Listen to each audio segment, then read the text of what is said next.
देखने और सुनने वालों को अस्सलाम वालेकुम। नाज़रीन ग्रामी, कैदो बंद की सऊबतें यकीनन हजरत इंसान के लिए तकलीफ का बायस होती हैं, लेकिन ये कानून कुदरत है कि हर मुजरिम के लिए सजा मुकर्रर है।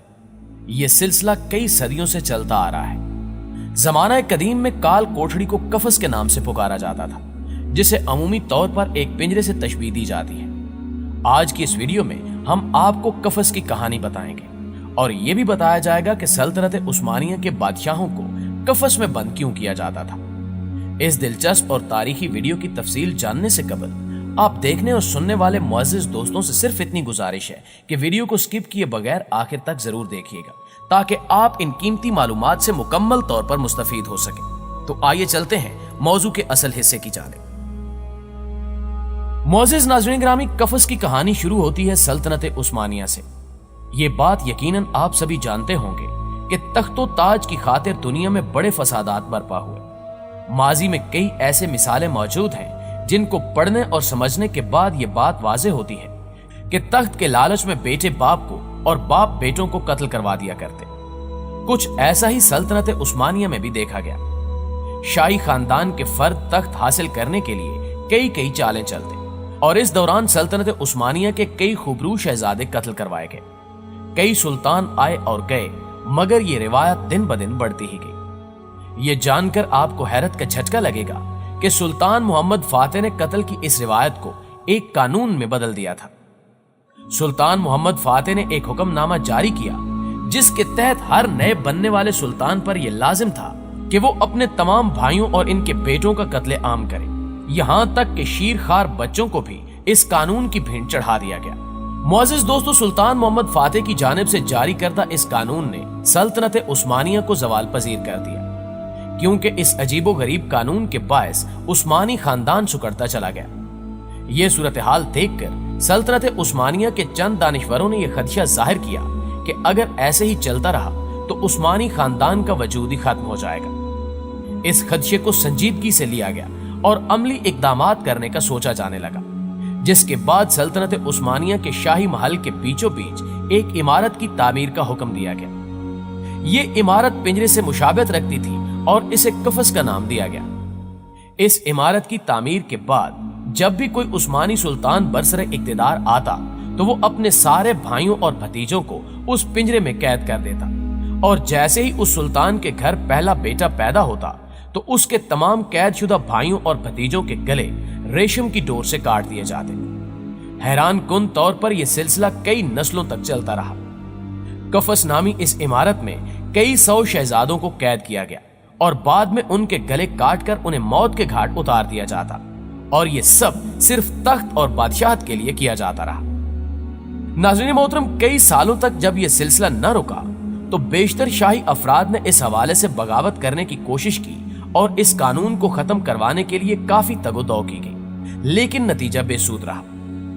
आखिरकार 1604 ईस्वी में सुल्तान अहमद ने इक्तदार संभालते हुए एक ऐसा काम किया जिसने इस बेहुदा रिवायत को सल्तनत उस्मानिया से खत्म कर दिया। दरअसल सुल्तान अहमद ने अपने छोटे भाई मुस्तफा को ज़हनी मरीज तस्वुर करते हुए कत्ल न करवाया, लेकिन कुदरत का करना ऐसा हुआ कि सुल्तान अहमद चंद साल ही तख्त पर बैठ सका, क्योंकि 27 साल की उम्र में उसकी मौत वाक़ई हो गई। उस मौके पर सुल्तान अहमद के बेटे की उम्र बहुत कम थी।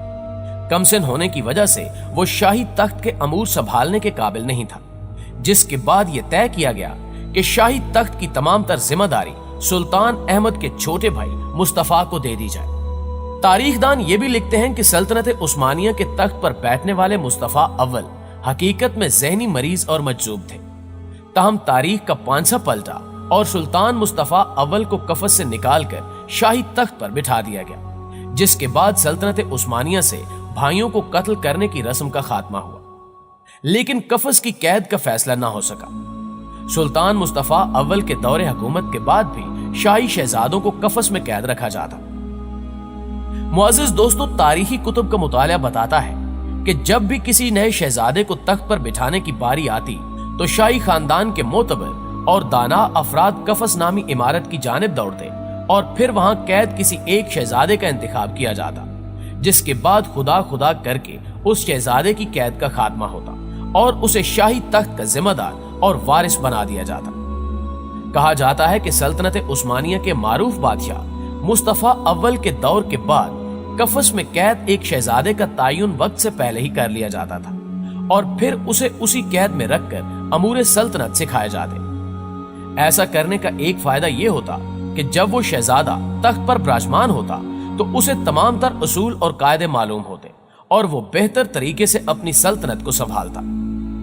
قفس میں قید شہزادوں کی تفریح کا خاص خیال رکھا جاتا تھا، ان کے لیے غلام مقرر کیے جاتے تھے، تاہم جسمانی خواہشات کو پورا کرنے کے لیے قید شدہ شہزادوں کو 5 کنیزیں فراہم کی جاتی تاکہ عثمانی خاندان مزید نہ پھیل سکے۔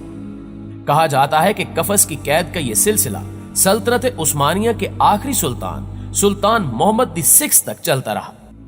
قفس نامی اس پنجرے میں کئی شہزادوں نے پوری زندگی گزار دی اور گمنامی کی موت کو گلے لگا لی۔ کہا جاتا ہے کہ عثمانی سلطنت کو تباہ کرنے کے لیے برطانوی استعماروں اور صہیونیوں نے اسرائیلی ریاست کے قیام، یہودیوں کی آبادکاری اور مسجد اقصی کی جگہ ہیکل سلیمانی کی تعمیر کے لیے عالمی پلان تیار کیا۔ سلطنت عثمانیہ باہمی اختلافات، غیر ملکی قرضوں کے غیر معمولی بوجھ، مالی بدعنوانیوں، درباری غلام گردشوں اور سازشوں کی وجہ سے اندرونی طور پر کھوکھلی اور مالی طور پر خستہ حال ہو چکی تھی۔ صہیونیوں کے وفد سلطان عبدالحمید کے پاس ایک دو نہیں بلکہ مختلف بہانوں سے مختلف اوقات کار میں آتے رہے اور فلسطین میں آباد ہونے، تعلیمی ادارے کھولنے اور آخری ملاقات میں دوگنی چوگنی قیمت کے عوض فلسطین کی اراضی خریدنے یا سارا ملکی قرضہ اتارنے کے لیے ملینز کی رقم کی پیشکش کی گئی، لیکن سلطان عبدالحمید جرأت، حمیت، غیرت اسلامی اور دور اندیشی کے سبب انکار کرتے رہے، کیونکہ وہ یہودی آبادکاری جیسے مکروہ عالمی صہیونی عزائم سے واقف تھے، اس لیے انہوں نے اس کی اجازت نہ دی اور ان کے زمانے میں یہودی ایجنڈے کی تکمیل نہ ہو سکی، جس کے بعد سے ہی ان کی خلافت کے خلاف سیاسی تحریک کی آبیاری کی جانے لگی اور عوام کو خلافت کے خلاف اکسانے کی سازشیں کی جانے لگی۔ ناظرین گرامی، 1 نومبر 1922 کو مصطفیٰ کمال پاشا نے استعماری طاقتوں کی ایما پر ترکی کی گرینڈ نیشنل اسمبلی کے ذریعے سلطنت عثمانیہ کے خاتمے کی قرارداد منظور کی۔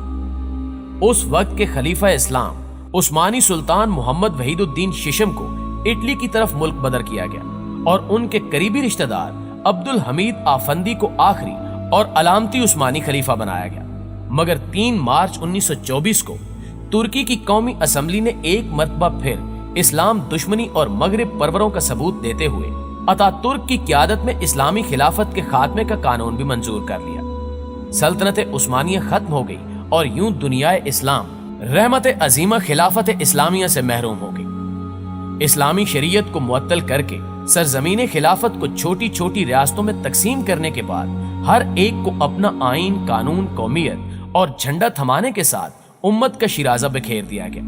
اسلام کے عادلانہ نظام معیشت کو مغربی سرمایہ دارانہ نظام سے اور لادینیت اور اشتراکیت کو جمہوریت کے حسین لبادے میں پیش کر دیا گیا۔ سقوط خلافت عثمانیہ کے بعد فلسطین پر برطانیہ نے قبضہ کر کے اپنا گورنر بٹھا دیا، جس نے یہودیوں کو اجازت دے دی کہ وہ فلسطین میں آ کر جگہ خرید سکتے ہیں اور یہاں آباد ہو سکتے ہیں۔ چنانچہ دنیا کے مختلف ممالک سے منظم پروگرام کے تحت یہودیوں نے فلسطین میں آباد ہونا شروع کر دیا۔ جی تو پیارے دوستو، یہ تھی سلطنت عثمانیہ کے زوال کی داستان۔ ویڈیو کیسی لگی کمنٹ کر کے ہمیں بھی ضرور بتائیے گا۔ انشاءاللہ آپ سے ملاقات ہوتی ہے اگلی ویڈیو میں، تب تک اپنا ڈھیر سارا خیال رکھیے گا۔ اللہ نگہبان۔